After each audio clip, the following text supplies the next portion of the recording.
कल्की अवतार, सतयुग, सतयुगाची स्थापना 2012. सदरील कथा हे कसल्याही प्रकारे गो हत्येचे समर्थन करीत नाही. सदरील कथा हे कसल्याही प्रकारे मानव हत्येचे समर्थन करीत नाही.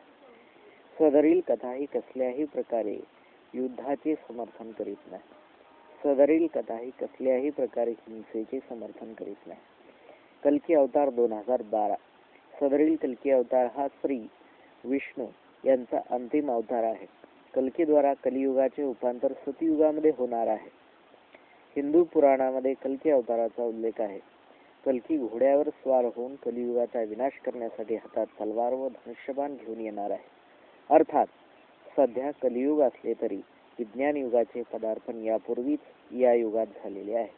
म्हणून मी सतीश कल्की अवतार वैज्ञानिक रूपाने सर्वांना स्पष्ट करून सांगणार आहे. यापूर्वी जे श्री विष्णू यांनी 9 अवतार घेतले ते खालील प्रमाणे आहेत. त्याचा क्रम: मत्स्य अवतार, कुर्मा अवतार, वराह अवतार, नरसिंह अवतार, वामन अवतार, परशुराम अवतार, राम अवतार, कृष्ण अवतार, बौद्ध अवतार व शेवटचा अंतिम अवतार हा कल्की अवतार आहे. हे श्री महाविष्णूचे दशावतार आहेत. प्रत्येक अवताराचा थोडक्यात वैज्ञानिक सत्यार्थ पुढील प्रमाणे सांगता येईल. मत्स्य अवताराचा वैज्ञानिक सत्यार्थ हा पुढील प्रमाणे सांगता येईल. वैज्ञानिक संशोधनानुसार असे सिद्ध झाले आहे की जीवाची उत्पत्ती प्रथम पाण्यामध्ये झाली. अमिबा हा एकपेशीय